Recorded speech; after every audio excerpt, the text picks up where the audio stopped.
Com a meditação de hoje, nós vamos concluir o chamado Sermão da Montanha ou Sermão do Monte, que se iniciou em Mateus capítulo 5 e que se encerra no capítulo de hoje, que é o 7.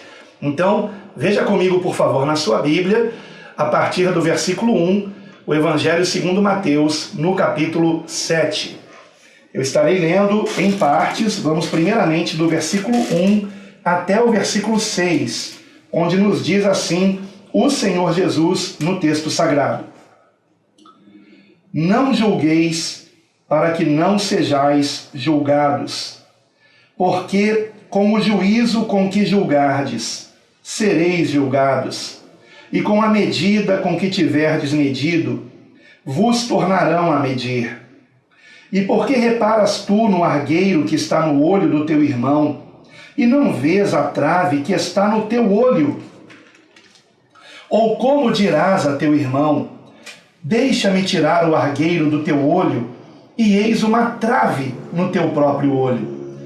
Hipócrita, tira primeiro a trave do teu olho, e então verás claramente para tirar o argueiro do olho do teu irmão. Não deis aos cães as coisas santas, nem deiteis aos porcos as vossas pérolas. Não aconteça que as pisem com os pés e, voltando-se, vos despedacem. Por enquanto, vamos dar uma pausa aqui, porque temos dois assuntos muito importantes para tratarmos. Primeiramente, em relação à questão do julgamento. O Senhor nos diz aqui claramente: não julgueis para que não sejais julgados. Será que com isto o Senhor estaria nos ensinando que nós temos que ignorar completamente os erros do nosso semelhante e especialmente os pecados dos nossos irmãos em Cristo, mesmo sabendo que eles estão com estes pecados deixando de ter a comunhão que deveriam ter com Deus e correndo o risco até da perdição da alma? É evidente que o Senhor espera que nós demonstremos o nosso amor ao próximo também advertindo o nosso semelhante do erro do seu pecado. O Senhor não nos está proibindo de advertirmos os nossos irmãos a respeito do perigo de se praticar o pecado, mas Ele está nos ensinando que não devemos ser hipócritas. É o que vemos claramente na continuidade do que ele inicia dizendo: não julgueis. Em primeiro lugar, o Senhor está dizendo: não julgueis para que não sejais julgados. E nesse ponto aqui, ele não está falando sobre o julgamento divino necessariamente, mas sobre o julgamento das outras pessoas a nosso respeito. Porque no versículo 2 ele diz: porque com o juízo com que julgardes, sereis julgados, e com a medida com que tiverdes medido, vos tornarão a medir. Ou seja, as pessoas elas vão medir a minha pessoa pela régua com a qual eu as estou medindo. Elas vão exigir de mim o que eu estou exigindo delas. Agora, será que o Senhor está nos ensinando a simplesmente ignorarmos o erro das pessoas para que nós não venhamos ser julgados por elas? E é exatamente isto que será esclarecido a seguir, pois o Senhor nos diz no versículo 5: tira primeiro a trave do teu olho, e então verás claramente para tirar o argueiro. E aí eu gosto muito das versões que nesse ponto traduzem argueiro como cisco, para tirar o cisco do olho do teu irmão. Ou seja, o Senhor está aqui nos advertindo que corremos o risco de querermos corrigir o nosso próximo, o nosso semelhante, em coisas que nós mesmos precisamos ser corrigidos. Então, não raras vezes, nós estamos condenando no próximo coisas que nós também praticamos, ainda que secretamente. Então, O Senhor está condenando a hipocrisia. E é por isso que no versículo 5 ele diz: hipócrita, tira primeiro a trave do teu olho, e então verás claramente para tirar o argueiro do olho do teu irmão. Então o Senhor não nos está aqui aconselhando a não ajudarmos os nossos irmãos a abandonarmos os pecados que estão cometendo, mas está nos ensinando que, antes de aconselharmos o nosso irmão a respeito de algum erro que estejam cometendo, que venhamos nós mesmos nos autocorrigirmos, que venhamos olhar para dentro de nós mesmos. Porque com a medida com que eu medir o meu próximo vai medir a mim também. Então, tenhamos cuidado com isso, para não ficarmos reparando no erro dos outros, sendo que são erros que talvez nós também estejamos cometendo. Mas, se nós já fomos curados de algum pecado que antes praticávamos, então temos condições de aconselharmos o nosso irmão a respeito disso. Prova é que o próprio Senhor Jesus nos ensina a julgar com reto juízo. É o que está escrito em João, capítulo 7, versículo 24. São palavras do Senhor Jesus, versículo 24 de João, capítulo 7. Não julgueis segundo a aparência. Vejam que interessante. O versículo começa de modo semelhante a Mateus 7, versículo 1. Mateus 7, 1 começa dizendo: não julgueis. Porém, em João 7, 24, o mesmo Senhor Jesus diz também: não julgueis, mas completa dizendo: segundo a aparência exterior, mas julgai segundo a reta justiça, ou seja, segundo a verdade da palavra de Deus. E esta verdade nos ensina que temos que ser sinceros, que temos que ser honestos, que não devemos ser hipócritas. Então, é disto que a palavra está dizendo. E prova é que Paulo, que escrevendo uma de suas epístolas, que no caso aqui vamos ler agora, é a sua epístola aos Romanos, no capítulo 2, versículo 21, ele aplica este ensinamento de Cristo, condenando a hipocrisia daqueles que estavam julgando o seu semelhante acerca de pecados que eles mesmos praticavam. Então vejam comigo Romanos 2, a partir do versículo 21. Eu vou ler ler o 21 e o 22 apenas. Não vamos ler até o 24. Romanos 2, do 21 ao 24. Tu, pois, que ensinas a outro, não te ensinas a ti mesmo? Ora, é exatamente isso que o Senhor está dizendo em Mateus 7:1, que nós não podemos julgar o nosso semelhante em algo que nós estamos também errando, mas que primeiro temos que tirar a trave do nosso olho para depois ajudarmos a tirar um cisco do olho dos nossos irmãos. Então vamos lá. Romanos 2, 21. Tu, pois, que ensinas a outro, não te ensinas a ti mesmo? Tu, que pregas que não se deve furtar, furtas? Tu, que dizes que não se deve adulterar, adulteras? Tu, que abominas os ídolos, cometes sacrilégio? Tu, que te glorias na lei, desonras a Deus pela transgressão da lei? Porque, como está escrito, o nome de Deus é blasfemado entre os gentios por causa de vós. E não é verdade que o mesmo acontece em relação a muitos que se dizem cristãos, que agem com hipocrisia, condenando o pecado do semelhante, porém ele mesmo que condena esse pecado também o comete, porém muitas vezes em secreto, mas eventualmente esse pecado é descoberto. E aí o nome de Cristo acaba sendo mal falado por causa dos falsos cristãos. Um verdadeiro discípulo de Cristo, ele abomina a hipocrisia. E ele não fica procurando erro nos outros, mas ele procura os erros em si mesmo.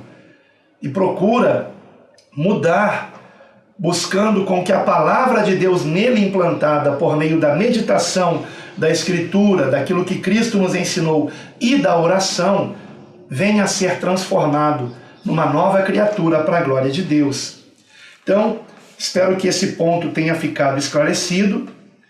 E eu quero aqui também enfatizar que o mesmo Senhor Jesus, no capítulo 23 de Mateus, e vamos começar a comentar isso mais adiante, se Deus assim nos permitir, no capítulo 23, no versículo 25, o Senhor Jesus nos ensina isto mais uma vez, se dirigindo, neste caso, diretamente aos escribas e fariseus. Mateus 23, do versículo 25 a 28, onde o Senhor declara: Ai de vós, escribas e fariseus, hipócritas, pois que limpais o exterior do copo e do prato, mas o interior está cheio de rapina e de intemperança. Fariseu cego, limpa primeiro o interior do copo e do prato, para que também o exterior fique limpo. Ai de vós, escribas e fariseus hipócritas, porque sois semelhantes aos sepulcros caiados, que por fora realmente parecem formosos, mas interiormente estão cheios de ossos de mortos e de toda imundícia. Assim também vós, exteriormente, pareceis justos aos homens, mas interiormente estáis cheios de hipocrisia e de iniquidade. Essa palavra aqui, iniquidade, no grego significa anomia. São pessoas que estão vivendo como se não houvesse uma lei real a ser vivida. Vamos falar disso um pouco mais à frente. Anomia significa sem lei. Vamos retornar aqui então para Mateus 7. Vejam então como o Senhor está condenando aqui a hipocrisia, mas evidentemente Ele não está nos proibindo de discernirmos quando alguém é, por exemplo, um falso profeta. Porque hoje mesmo aqui nessa meditação, veremos que o Senhor nos ensina a tomarmos cuidado com os falsos profetas e nos ensina a os identificarmos, ou seja, para eu identificar um falso profeta, eu tenho que fazer um juízo de valores. Eu tenho que julgar, mas não julgar no sentido de ser hipócrita, no sentido de apontar em alguém um erro que eu mesmo esteja cometendo, e nem no sentido de vir a condená-lo, ou seja, a dizer, você é tal coisa. O único que é e não pode deixar de ser é Deus.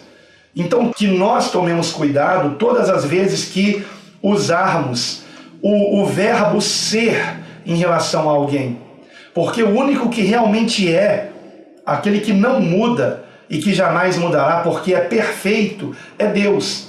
Então eu não posso, por exemplo, dizer para alguém, você é um idiota, ou você é um hipócrita, porque o único que pode dizer que alguém é alguma coisa é Deus.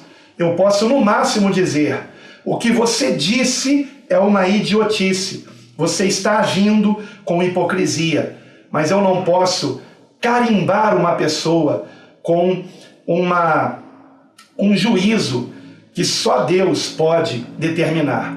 Então tome muito cuidado com isso, e é disso que o Senhor está falando, ok?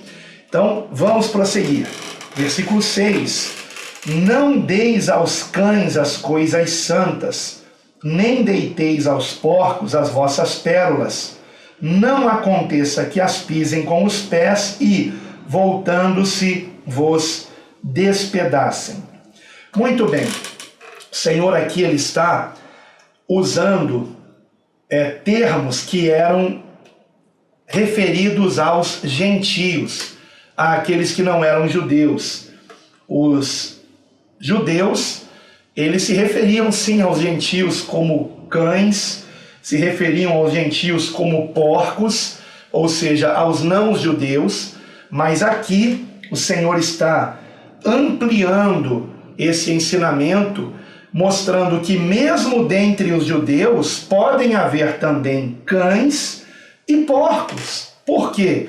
O Senhor está falando a respeito de judeus que estavam rejeitando o próprio ensinamento de Cristo.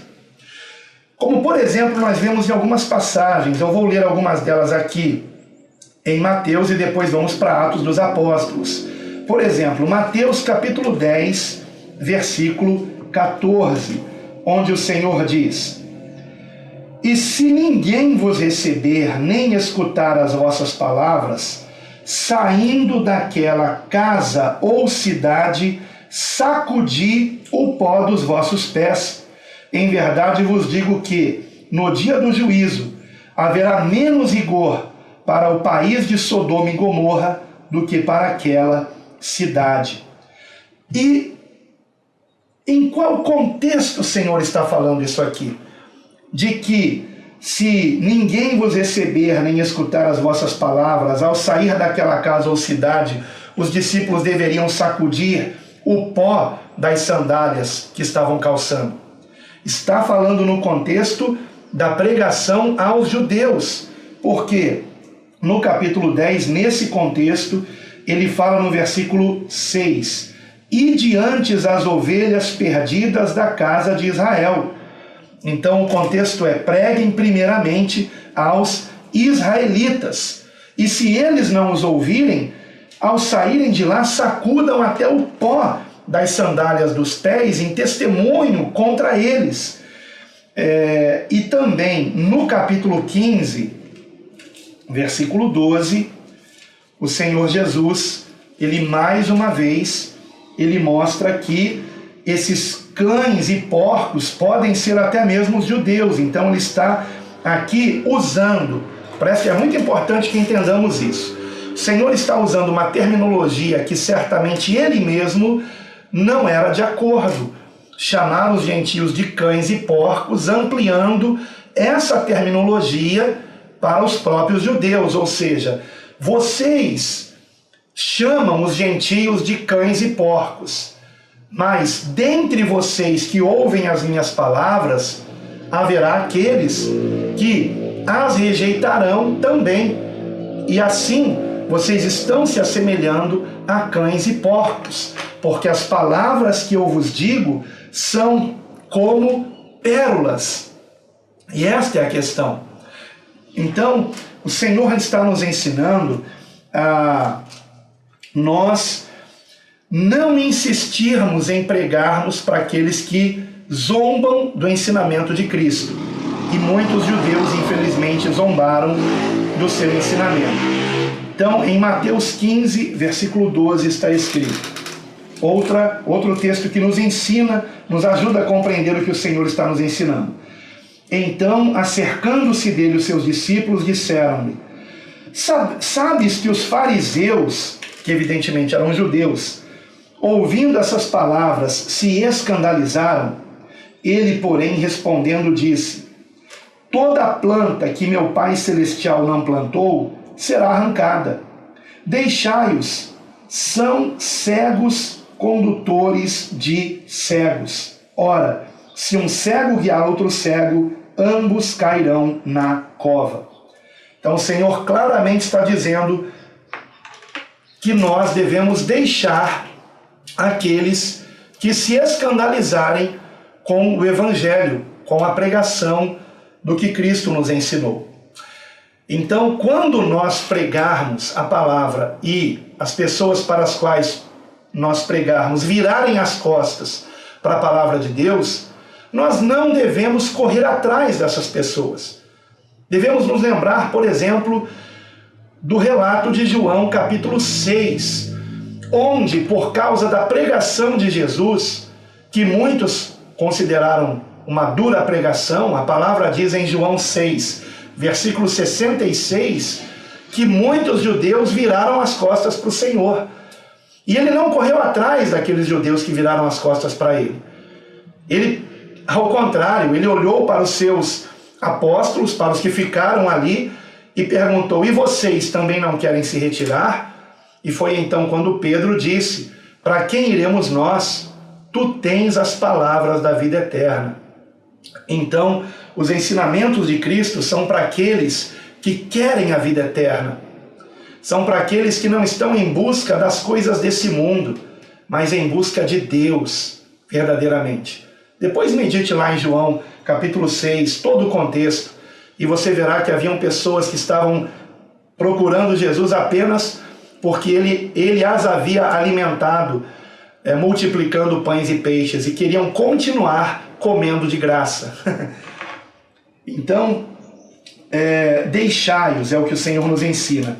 E também em Atos, no capítulo 13, nós vemos Paulo, o apóstolo, colocando em prática esse ensinamento do Senhor Jesus. Atos 13, versículo 46.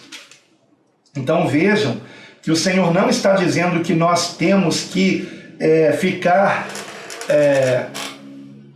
julgando quem é cão e quem é porco. Não, nós devemos pregar a palavra para todos. Mas quando as pessoas rejeitarem a palavra, então nós não devemos insistir. Não é isso que o Senhor está nos ensinando com: não deiteis aos porcos as vossas pérolas, e nem deis aos cães aquilo que é santo. E o que é santo? É a palavra de Deus. E qual é a pérola? É Cristo. Então vamos lá. Atos 13, 46, onde nós temos o seguinte relato. Vamos ler do 44 para o melhor entendimento. E no sábado seguinte ajuntou-se quase toda a cidade para ouvir a palavra de Deus. Então os judeus, vendo a multidão, encheram-se de inveja e contradiziam o que Paulo falava, contradizendo e blasfemando. Mas Paulo e Barnabé, usando de ousadia, disseram: era mister, ou seja, era necessário que a vós se vos pregasse primeiro a palavra de Deus. Mas visto que a rejeitais e não vos julgais dignos da vida eterna, eis que nos voltamos para os gentios. Percebem? Eles perceberam que aqueles judeus não queriam a palavra, não queriam o evangelho, então eles se voltaram para os gentios, que se alegraram com isso. Vemos o mesmo acontecendo no capítulo 18, no versículos 5 e 6. Atos 18, versículos 5 e 6. E quando Silas e Timóteo desceram da Macedônia, foi Paulo impulsionado no Espírito, testificando aos judeus que Jesus era o Cristo. Mas, resistindo e blasfemando eles, sacudiu Paulo as vestes e disse-lhes: o vosso sangue seja sobre a vossa cabeça. Eu estou limpo e desde agora parto para os gentios. Compreendem? Então, é isto que significa: não deis aos cães as coisas santas, nem deiteis aos porcos as vossas pérolas. Ou seja, o Senhor está nos ensinando a não insistirmos em pregarmos para aqueles que estão virando as costas para Cristo, que não estão realmente interessadas na vida eterna. Vamos prosseguir então com a leitura? Mateus capítulo 7, do versículo 7 até o 11.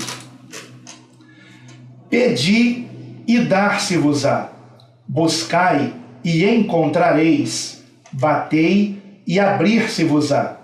Porque aquele que pede, recebe, e o que busca, encontra, e ao que bate, abrir-se-lhe-á. E qual dentre vós é o homem que, pedindo-lhe pão o seu filho, lhe dará uma pedra, e pedindo-lhe peixe, lhe dará uma serpente? Se vós, pois, sendo maus, sabeis dar boas coisas aos vossos filhos, quanto mais vosso Pai, que está nos céus, dará bens aos que lhe pedirem. Por enquanto, até aqui. Evidentemente, o tema desse trecho aqui do Sermão do Monte é a oração. Mais uma vez, a oração. Tema este que foi tratado no capítulo anterior, em Mateus capítulo 6, do versículo 5 até o versículo 15. E novamente aqui o Senhor fala sobre oração, iniciando esse trecho com: pedi e dar-se-vos-á, buscai e encontrareis, batei e abrir-se-vos-á. Será que o Senhor está aqui nos incentivando a pedirmos qualquer coisa, buscarmos qualquer coisa e insistirmos nessa busca, nesse pedido, até que encontremos qualquer coisa que estejamos orando? Evidentemente que não, porque o próprio Senhor Jesus, ele já tinha usado o termo buscar no capítulo anterior, no versículo 33, quando nos ensinou: buscai primeiro o reino de Deus e a sua justiça, e todas estas coisas vos serão acrescentadas. Que coisas? Aquilo que já vimos no capítulo anterior: o que comer e o que vestir.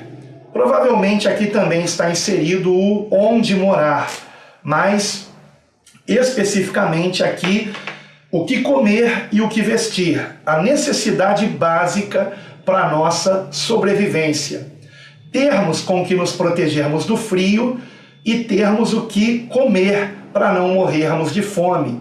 E o Senhor Jesus nos garante que, se buscarmos primeiramente o reino de Deus e a sua justiça, ou seja, a prática do que o Senhor nos ensinou, então estas demais coisas, as necessidades básicas, o próprio Deus nos dará. Não temos que ficar pedindo ao Senhor o que comer, o que vestir, onde morar, porque o próprio Deus nos dará isso se buscarmos em primeiro lugar a sua vontade em nossa vida, sermos transformados numa nova criatura, abandonarmos o pecado e vivermos de um modo reto, íntegro, temendo a Deus e o servindo por amor, por amarmos ao Senhor e não por obrigação ou interesse de qualquer coisa.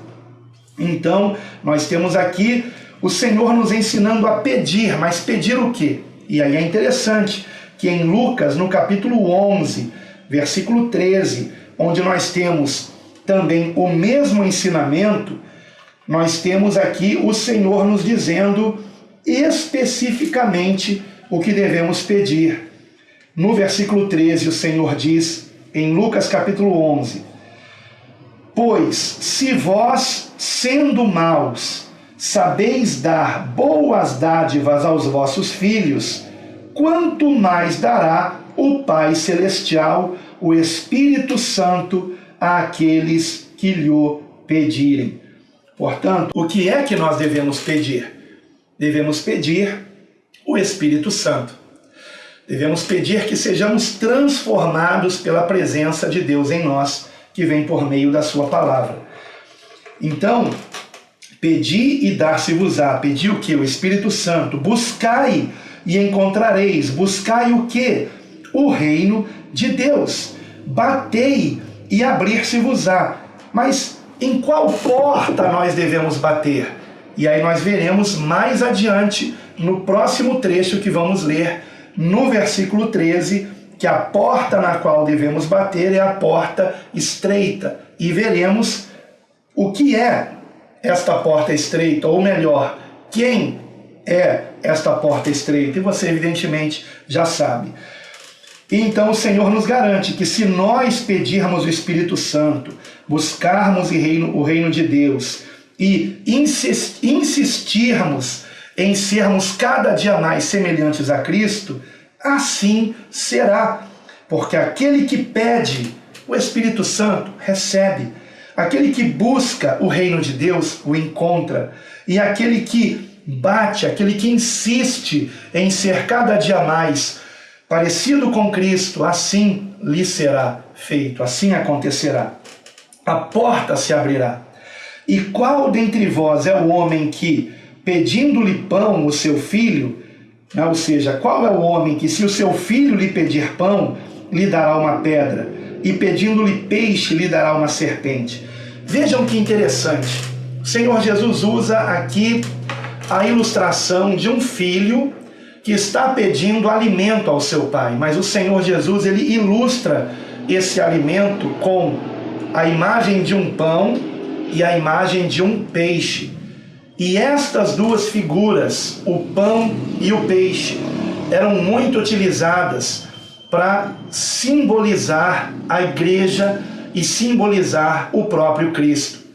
Então, o pão simboliza a palavra de Deus e o peixe simboliza a igreja do Senhor. Por isso que no ministério do qual eu faço parte, nós temos como a logo, né, desse ministério, esse símbolozinho aqui, que é o peixe, que em grego se escreve ictus, e que cada letra dessa palavra ictus significava uma palavra de uma frase. Iesus, Christus, Theos, daí vem o termo filho, e depois Soter, de Salvador. Me fugiu como que se escreve agora filho em Huios, se não me engano, Soter, né, de Salvador. Então, essas letras que formam a palavra peixes, peixe significa Jesus Cristo, Deus, Filho, Salvador, formando a palavra peixe. Você pode pesquisar mais a respeito disso, né? Mas o peixe simbolizava a igreja e simbolizando também o próprio Senhor Jesus, que multiplicou pães e peixes também, apontando para a igreja, apontando que na igreja que nós encontramos o alimento, que é o pão da vida, que é a palavra de Deus sendo ensinada de um modo correto. É claro que eu me refiro a verdadeiras igrejas, não é? E então, quando aqui o Senhor usa a ilustração do pão e do peixe, ele está justamente nos dizendo que nós temos que querer nos alimentarmos da palavra de Deus e temos que querer fazer parte de uma igreja verdadeira também, né? Então, é este aqui o ensinamento do Senhor. E é muito interessante que no versículo 11, ele não diz apenas vós, se vós sabeis dar boas coisas aos vossos filhos, quanto mais vosso Pai, que está nos céus, dará bens aos que lhes pedirem. Ele nos diz, se vós, sendo maus, sabeis dar boas coisas aos vossos filhos. É muito importante que venhamos a atentar nisto. O Senhor Jesus aqui, ao dizer, se vós, sendo maus, sabeis dar boas coisas, ele está com isto nos revelando que ele não compartilhava da filosofia que ensinava que o ser humano tem uma natureza boa e que é a sociedade que o torna numa pessoa má. Antes, pelo contrário, o Senhor está aqui enfatizando o que já tinha sido dito na Escritura Sagrada, no Pentateuco, mais especificamente em Gênesis capítulo 8, versículo 21, onde a palavra nos diz claramente que o ser humano é mau desde a sua meninice. Então, a natureza do ser humano, ela está corrompida pelo pecado que passa de geração em geração. Por isso que Davi, no Salmo 51, ele ora dizendo ao Pai, em pecado me concebeu minha mãe. Então ele já nasceu como um pecador, precisando de um Salvador, e este Salvador é Cristo. Então, é muito importante nós compreendermos isso. E em João, capítulo 2, versículo 25, eu tenho uma referência anotada aqui, deixe-me ver por que essa referência está anotada aqui. João 2, capítulo 2, versículo 25. Sim, é o Senhor Jesus dizendo o seguinte. Vamos ler do 23 para termos um melhor entendimento. João 2, 23. E estando ele em Jerusalém pela Páscoa, durante a festa, muitos, vendo os sinais que fazia, creram no seu nome. Mas o mesmo Jesus não confiava neles, porque a todos conhecia, e não necessitava de que alguém testificasse do homem, porque ele bem sabia o que havia no homem. E aqui nós estamos com o ensinamento implícito de que Jesus sabia que o que havia no homem era algo mau, muita hipocrisia, muita falsidade. E é isto que está sendo combatido por diversas vezes aqui no Sermão do Monte. O Senhor está nos ensinando que precisamos de uma transformação interior, que temos que compreender que, humanamente falando, é impossível seguirmos os mandamentos do Sermão do Monte, mas que o Senhor, por meio do Evangelho, por meio dele ter se oferecido em nosso lugar como expiação pelos nossos pecados, nós recebemos o perdão dos pecados e, com isso, a possibilidade de sermos cheios do Espírito Santo. Evidentemente, para recebermos o perdão dos pecados, temos que reconhecer nossos pecados, temos que confessar nossos pecados, temos que buscar o Salvador, que é Cristo, e reconhecer que somente por meio do seu Santo Espírito em nós é que podemos andar no caminho da retidão, de um coração puro, íntegro, reto, sincero perante o Senhor. E é este o convite do Sermão do Monte. Vamos prosseguir então? Para a conclusão agora. Vamos entrar aqui agora na conclusão. Lembrando que quando o Senhor Jesus disse: quanto mais vosso Pai que está nos céus dará bens aos que lhe o pedirem, em Lucas 11:13, é ali especificado que bem é esse, o Espírito Santo. O resto é consequência, irmãos. O resto é consequência disso. Eu já trouxe, inclusive, na congregação onde eu pastoreio, onde eu congrego, eu já trouxe ali na igreja uma mensagem falando sobre as orações de Paulo. E eu vou deixar aqui em cima aparecendo aqui o link dessa pregação para que você possa conferir, ok? Vai aparecer aqui, agora aqui o link dessa pregação para você conferir.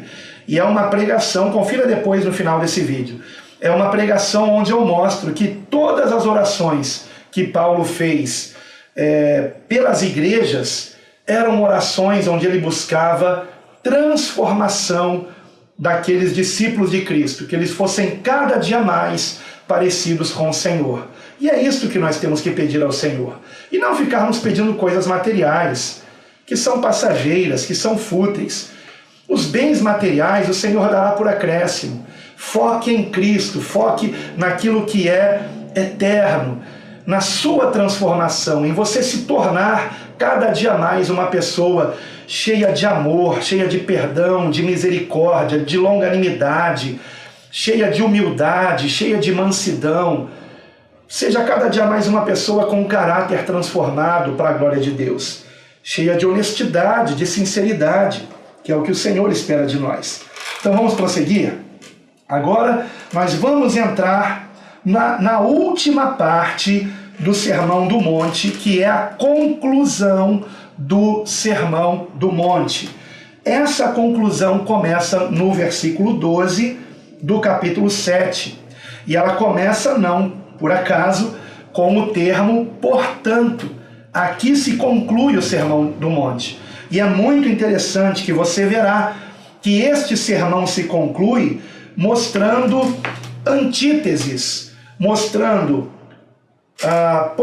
fazendo comparações de porta estreita com porta larga, de caminho estreito com caminho largo, de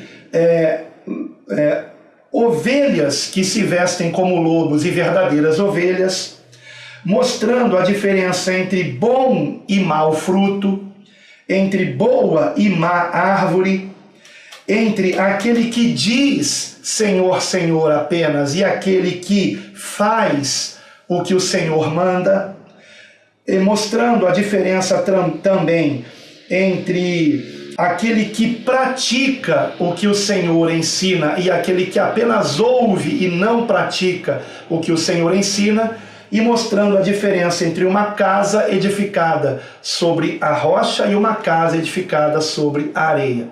Então, o Senhor conclui o Sermão do Monte, ou Sermão da Montanha, mostrando essas diferenças entre bom e mau fruto, entre casa na areia e casa na rocha, entre ovelha e lobo, entre porta estreita e porta larga, caminho apertado e caminho espaçoso. Então vamos ver isso aqui?